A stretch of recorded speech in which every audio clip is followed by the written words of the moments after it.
What's going on, guys? Welcome to another video. I'm your boy NarikChase, and in this video we're going to be reviewing Resident Evil 6.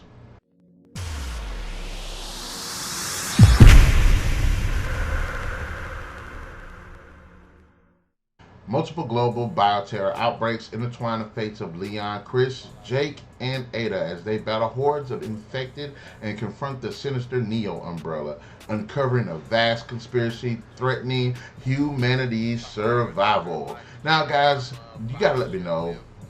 Did you really like Resident Evil 6? Because there's a lot of controversy surrounding this game, and a lot has to do with some of the direction that was made from it.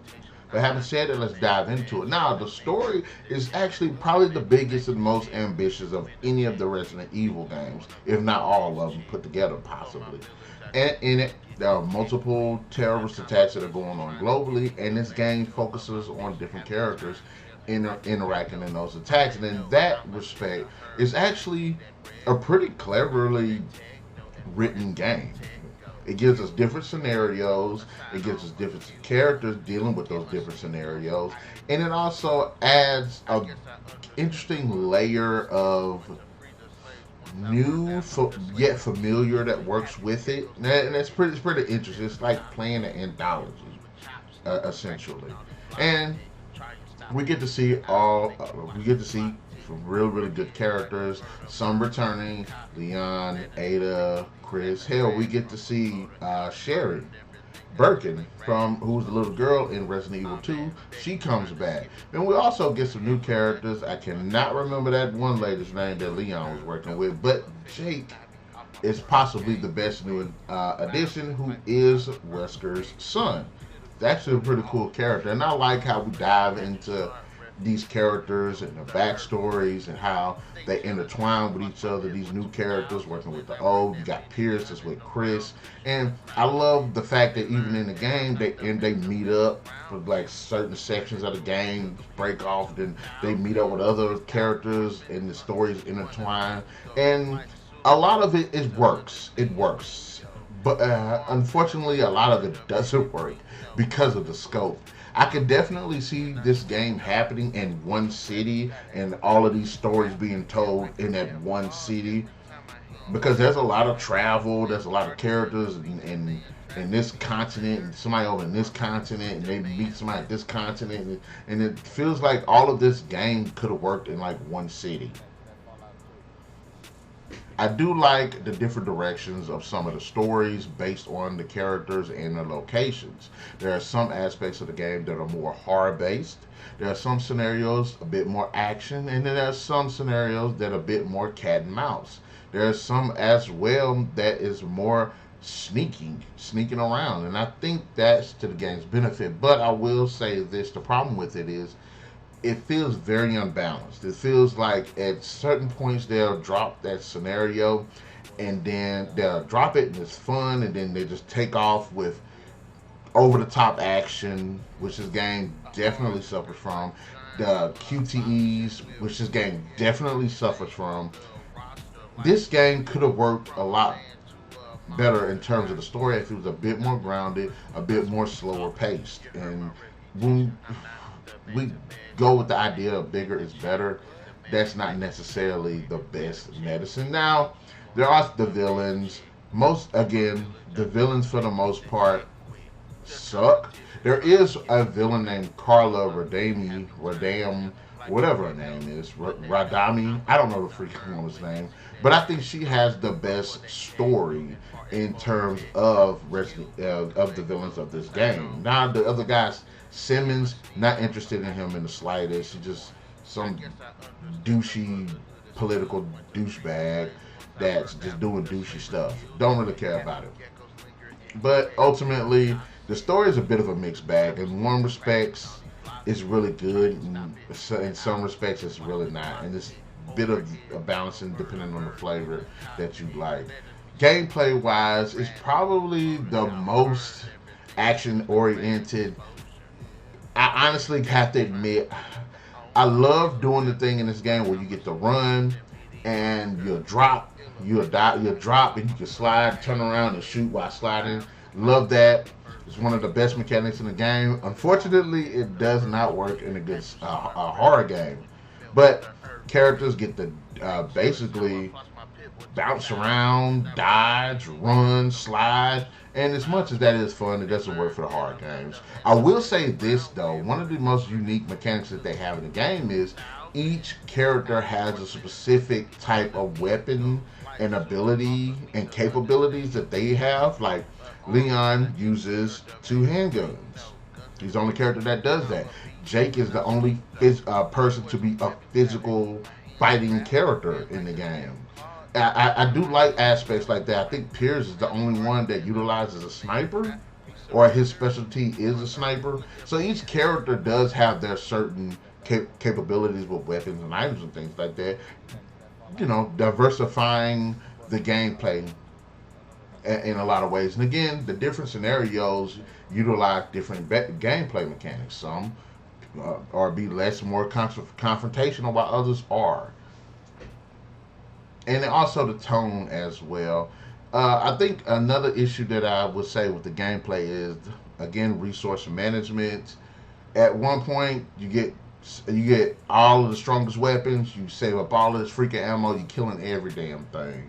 I wish they would have reeled that bit in a little bit. In fact, the gameplay for this game, as well as the story, I definitely, since they're doing all these remakes, I think they should remake 5, balance it out, and recreate the game and make it more exploratory, as well as this game, funnel this into one city with these 4 stories in it.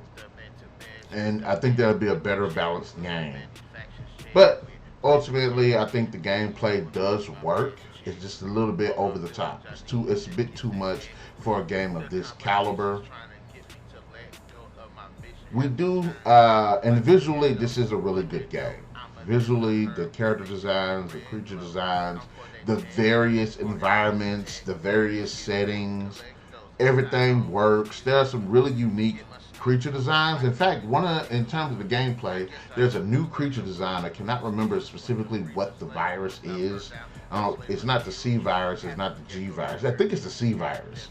And the C virus transforms these people into these adaptable enemies that change based on the damage that they receive.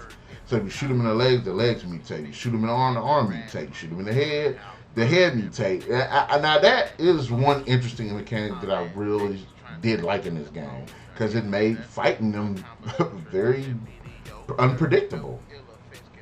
And I think a lot of the enemy types are like that, especially those that got that seal up in a chrysalis and they evolve into something else after you end up damaging them. I like that type of adaptability in this game. It makes the challenge, even though you might know exactly how many enemies are in the room, how you fight them can change based on how you damage them. So I don't mind that. I will say this as well. Voice performances in this game are really, really good. I do like all of the people that return to voice the characters that they voiced previously.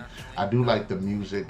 There's a lot like emotional beats that are in the cutscenes, and it's all hopeful and dramatic and everything. I do think it works in a lot of respects. Sound design, great. The sound design has always been good in the last couple of games, 4 and 5, and it's really, really good this time around as well. And I do like the mercenaries. For those who don't know, I'm a huge fan of the mercenaries games, the mercenary modes in these games, and especially if you playing it with somebody else. The co-op definitely is on point. The AI this time around I think is a bit better, but it does have that moment where it AIs out and kind of leaves you downed or getting swamped without helping you, or generally getting in the way while you're in the middle of a firefight.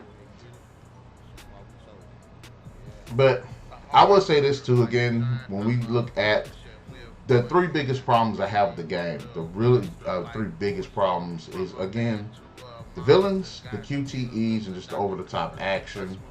We step those down, it'd been such a better game. And before I do forget, I will say I do like the aggressive nature of the zombies in this game.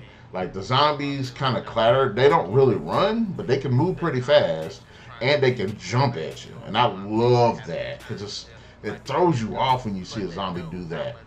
Also, we look at the DLC that came with the game. It was 3 modes. It was Onslaught, it was Predator, and it was Survivor. Predator is probably my favorite one because it allowed you to play as the Ustanok, which is one of the main enemies in this game. And it's basically you play as Ustanok, and there's 5 of your friends, and they got to take you out or you take them out. Definitely, it's like Dead Before Daylight before Dead Before Daylight was a thing. Unless Dead Before Daylight came out around this time, but I don't remember Dead Before Daylight coming out before this game. So, having said that, I want to say this game inspired that game, which was inspired later on by Friday the 13th. I'm not sure. I'm not sure. Maybe Friday the 13th came out before this, but I don't know. But anyways, Resident Evil 6 is overly ambitious. And because of it, it takes creative directions that don't really work because it makes it too much and not be more reserved. And I think Resident Evil works when it's more reserved. There's a lot of action in this game. Some of it does not make any sense. There's a sequence where Jake and Sherry are on a motorcycle being chased by helicopters that are firing at them, and it's nothing but this big QTE over the top action sequence that just goes crazy. And it's one of those moments when I'm like, should that have been in the game? No, it shouldn't have. And it's moments like that that do bring down the story, bring down the gameplay, and for a lot of times take away from the overall awesome nature of seeing these characters interact when this stuff just going ham like this. But I did like the story, even though it was too big. I do like the 4 different scenarios. I didn't touch really on what Ada was doing, but Ada was doing what Ada does.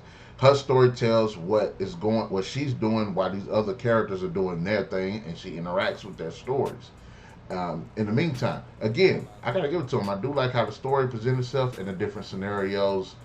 I do like the characters. Some are more memorable than others, but I did like the characters. I didn't mind the gameplay. It don't work for Resident Evil at all, but the over-the-top nature of it does not work for it. But I didn't mind the whole aspect of the characters having their individual abilities. I thought that added a bit of a nice touch to it. The DLC multiplayer modes, especially the Mercenaries and the Predator, really good modes. Visually, it's a good game. The voice performances are really good.